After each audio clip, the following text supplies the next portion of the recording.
Hello friends, welcome to NetJRF Moon Life. Keep smiling, keep laughing. In this video, we will discuss about the UGC Net history paper, how to attempt paper and strategy and book list. So let's start. Notes. Notes is a key to success. अगर आप notes अच्छे से बना लेते हैं तो आपका JRF net काफ़ी अच्छे से क्वालिफाई हो सकता है हिस्ट्री में। लेकिन नोट्स बनाने से पहले ये बात ध्यान रखें कि आप पहले बुक की रीडिंग 5 से 10 बार कर लें, उसके बाद नोट्स बनाएं। या नोट्स बनाना ही है तो आप उन चीज़ों के नोट्स बनाएं जिन्हें आप बार बार भूल रहे हैं। नोट्स आपके सिलेबस के अकॉर्डिंग होने चाहिए और शॉर्ट नोट्स बनाएं। यानी कि अगर आप गुप्त साम्राज्य के ऊपर नोट्स बना रहे हैं, मौर्य डायनेस्टी के ऊपर बना रहे हैं, तो मैक्सिमम एक पेज से ज़्यादा नोट्स नहीं होने चाहिए। और एक यूनिट पे मैक्सिमम आप 10 से 15 पेज के नोट्स बनाएं, अन्यथा आप वो आपके नोट्स बुक्स में बदल जाएंगे और आप दोबारा उन्हें रेफर ना करो। क्योंकि शॉर्ट नोट्स जितने सही होंगे उनको आप जल्दी से रिवाइज कर पाओगे, क्योंकि लास्ट मिनट में आपको एंजाइटी होगी। इससे एंजाइटी से बचने से बेहतर है कि आप शॉर्ट नोट्स बनाएं। नोट्स बनाने के बाद आता है कि रिवीजन। आपको एक रिवीजन साइकिल बनाना होगा। आपको कब रिवीजन करना है, एक डायरी मेंटेन रखें कि मैंने ये टॉपिक पढ़ लिए हैं, अब इनका रिवीजन इतने दिन बाद करना है। कोशिश करें कि एक एक हफ्ते के बाद आप रिवीजन करते रहें। रिवीजन के बाद है आपका मोस्ट इम्पोर्टेंट चीज़ एमसीक्यू। एमसीक्यू कहें कि पेपर को समझने के लिए बहुत ज़रूरी है। आपको क्वेश्चन कैसे बनना है, क्वेश्चन रिपीट हो रहे हैं या क्वेश्चन को कैसे हैंडल करना है, क्या पूछा जा रहा है, ये सब आपको एमसीक्यू से समझ में आता है। तो एमसीक्यू के लिए आप यूथ कंपटीशन की बुक रेफर कर सकते हैं पीवाईक्यू हिस्ट्री के लिए। और इसके अलावा आपको जो बुक समझ में आए, आपको पसंद हो, वो आप बुक रेफर कर सकते हैं। Solve without option. अगर आप एमसीक्यू में पकड़ बनाना चाहते हैं तो विदाउट ऑप्शन सॉल्व करें, यानी कि डायरेक्ट रिकॉल करने की कोशिश करें कि इसका आंसर क्या हो सकता है। हिस्ट्री में बात करें तो क्या है, हिस्ट्री में इंपॉर्टेंट क्वेश्चन कहाँ से बनते हैं, तो इसमें वो बनते हैं इंपॉर्टेंट डेट से, प्लेस से, इवेंट से, मैप से, बुक से, राइटर से। राइटर ने क्या कहा है या किसी ने किंग ने क्या कहा है, क्या काम किया है, इसकी सोशल इकोनॉमिकल कंडीशन क्या है, आर्ट एंड कल्चर क्या है उस पीरियड की क्या इम्पोर्टेंट बात है जो हिस्ट्री पढ़ने के में मतलब बहुत ज़रूरी है, या कहें कि इसका इम्पोर्टेंस आज भी रिलेवेंस है। और हिस्ट्री को आप करंट से जोड़ के भी पढ़ने की कोशिश करें कि वर्तमान में सरकार के क्या एजेंडा हैं, सरकार की पॉलिसीज़ क्या हैं। उससे आपको फिगर आउट करने में मदद मिलेगी कि क्वेश्चन किस टाइप के क्वेश्चन बन सकते हैं। जैसे अभी अगर आर्ट एंड कल्चर में कहें कि फोक डांस है, म्यूजिक है, उस पे फोकस हो रहा है, मंदिरों पे फोकस हो रहा है, तो गांधार मथुरा शैली पे फोकस कर सकते हैं। अगर आइडियोलॉजी में देखें तो गांधी, अम्बेडकर, वीर सावरकर, यानी कि जो आइडियोलॉजी चर्चा में उस पे क्वेश्चन बन सकते हैं। तो उस पे कोशिश करें कि वर्तमान में आपके परिप्रेक्ष्य में क्या चल रहा है, तो उस पे आप समझ सकें कि कैसे क्वेश्चन पूछे जा सकते हैं। और क्वेश्चन सॉल्व करते समय एलिमिनेशन मेथड या और भी मेथड है, आप उनको रेफर करें कि कैसे करना है। एक तो आपका हो गया सॉल्व विदाउट ऑप्शन और एलिमिनेशन मेथड, दो बेस्ट मेथड है जो मैं पर्सनली यूज करता हूँ। और पेपर हॉल में कोशिश करें कि गो विद द फ्लो। आप क्वेश्चन को अटके ना, क्वेश्चन को पढ़ते जाएं, आ रहा है तो करें, नहीं तो आप छोड़ दें, स्किप करें और आगे बढ़ें। जो क्वेश्चन आपको जल्दी आ रहे हैं या कुछ जिनको पक्का है, श्योर है, आप उन पे जाएं, उन्हें सॉल्व करते जाएं।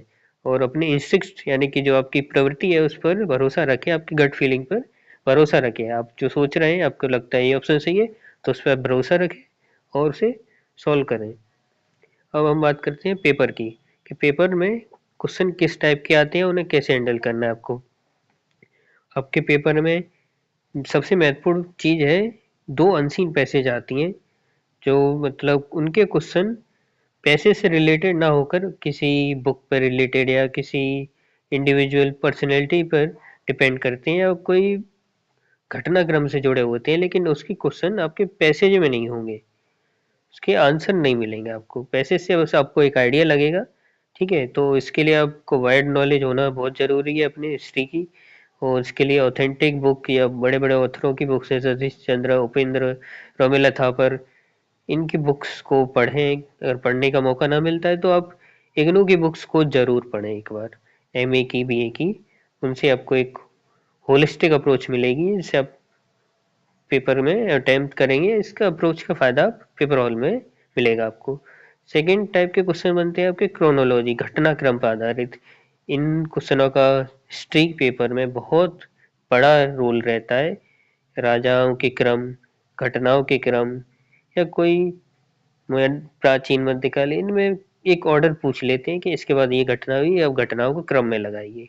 या कोई बुक पब्लिश हुई है, बुक के बारे में, ऑथर के बारे में, इसके बारे में पूछ लेते हैं। सेकंड आपका दायरा बनता है इतिहास लेखन, हिस्टोग्राफी। हिस्टोग्राफी में आपको मोस्टली कथन पूछ लेते हैं, या बुक के कंटेंट पूछते हैं, या फेमस जो कहे कि इतिहास लेखन की शुरुआत कैसे हुई, और इतिहास लेखन के दायरे अलग अलग, ये भारत के परिप्रेक्ष्य में ज़्यादा, और मॉडर्न हिस्टोग्राफी में क्या चल रहा है, या शोध पे यानी कि रिसर्च एप्टीट्यूड पे भी कैसे काम हो रहा है, उस पे पूछते हैं। और प्राचीन, मध्य, आधुनिक, इन तीनों कालखंडों में आप अपने टॉपिक को कवर करें, यानी कि आप सिलेबस के अकॉर्डिंग डेप्थ में जाके उन चीज़ों को समझें, और कोशिश करें कि इनकी जो ऑथेंटिक बुक्स हैं, जैसे मराठा इतिहास में ग्रांड डफ की बुक है, उसको एक प्रस्तावना सी तैयार कर लें कि इस बुक में एक ओवरव्यू ले लें, बुक में क्या है, और बड़े बड़े घटनाक्रम को समझने की कोशिश करें, जिससे आपको एक कुछ छूटे ना। ठीक है, जैसे आर्ट एंड कल्चर हो गया, आर्ट एंड कल्चर में आप समझे कि उस कालखंड का स्थापत्य क्या है, कौन कौन से स्थापत्य आज भी चर्चा में हैं या लॉस्ट हो गए हैं, या किसी धर्म का उद्भव हुआ, बौद्ध, जैन, इनकी शाखाएं, इनकी बुक्स, इनकी आइडियोलॉजी क्या क्या है, इनको समझने की कोशिश करें। अब जैसे आर्ट एंड कल्चर में आपको बुक लिस्ट बता देता हूँ कि इसमें अब दृष्टि का बुक लिस्ट है, एक दृष्टि एनसीईआरटी के फाइन आर्ट्स की बुक है, और नितिन सिंघानिया की बुक है। ये आपको हिंदी इंग्लिश दोनों में मिल सकती हैं बुक्स, तो उनको आप रेफ़र करें। अब हम बुक लिस्ट पे चर्चा करेंगे। हाँ, तो बुक्स बुक्स में आप कोई भी ऑथेंटिक बुक कर सकते हैं, कोई वो नहीं है कि आप इसी बुक लिस्ट को फॉलो करें।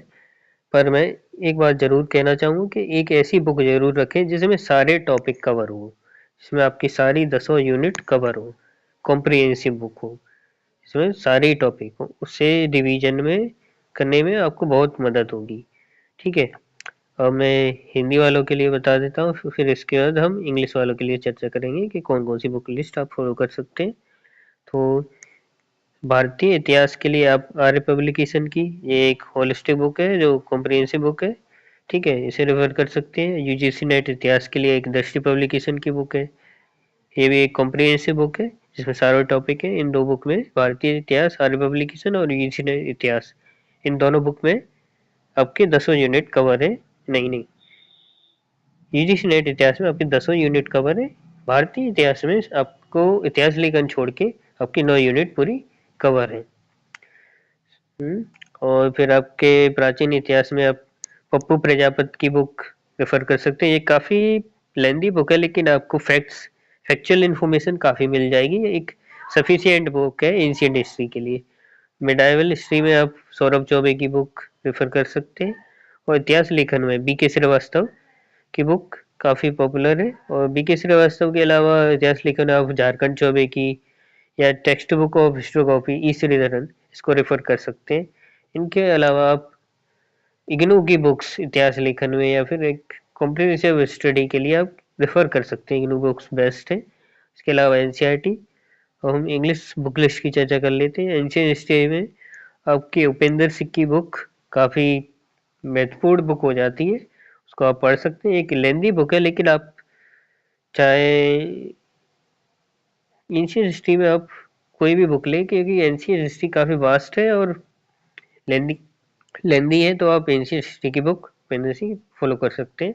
अगर इसके अलावा आपको कोई और बुक पसंद आती है वो फॉलो कर सकते हैं, कोई ज़रूरी नहीं है। हिस्ट्री ऑफ मिडाइवल इंडिया के लिए 2 वॉल्यूम है सतीश चंद्र के। एक वॉल्यूम हो जाएगा आपका 1206 से 1526 ईस्वी तक, दूसरा है 1526 से 1748 ईस्वी तक। 2 पार्ट में है सतीश चंद्र की बुक, आप इसे रेफर कर सकते हैं। और फिर एक शिखर बंदोपाध्याय की है from Plassey to partition and after, और आधुनिक इतिहास में आप स्पेक्ट्रम भी फॉलो कर सकते हैं, हिंदी इंग्लिश दोनों में है। ठीक है, ये बुक लिस्ट हो गई। आप इसके अलावा कोई भी बुक मिले आप रेफर कर सकते हैं।